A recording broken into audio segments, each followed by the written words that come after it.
Hi hello friends, നമ്മൾ കേരച്ചൂര എങ്ങനെയാണ് വെക്കാൻ പോകുന്നത് എന്നതിനെക്കുറിച്ചാണ് നോക്കാൻ പോകുന്നത്.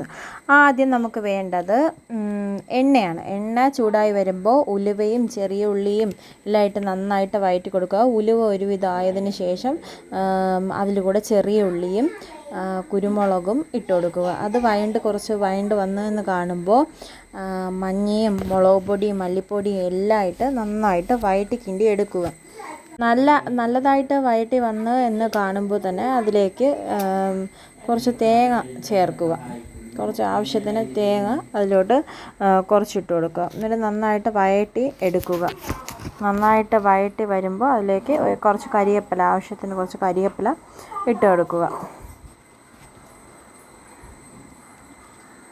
അപ്പോൾ നല്ലതുപോലെ വഴണ്ട് വന്നിട്ടുണ്ട്.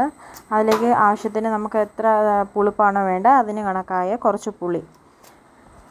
പിന്നെ നമുക്കിതിന് വേണ്ടത് ഈ അരപ്പാണ് നമ്മൾ അരച്ചെടുക്കാനുള്ളത്. പിന്നെ തക്കാളിയും പച്ചമുളകും ആവശ്യത്തിന് കറിവേപ്പില എല്ലാം എടുക്കുക.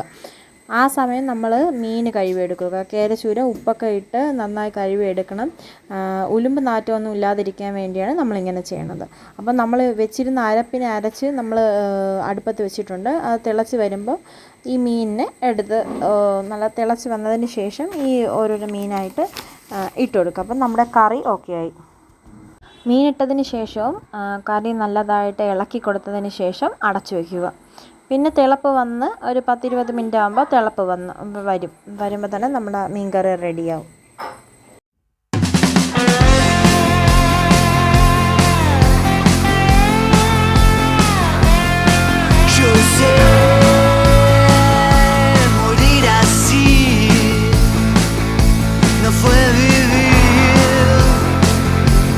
Despertar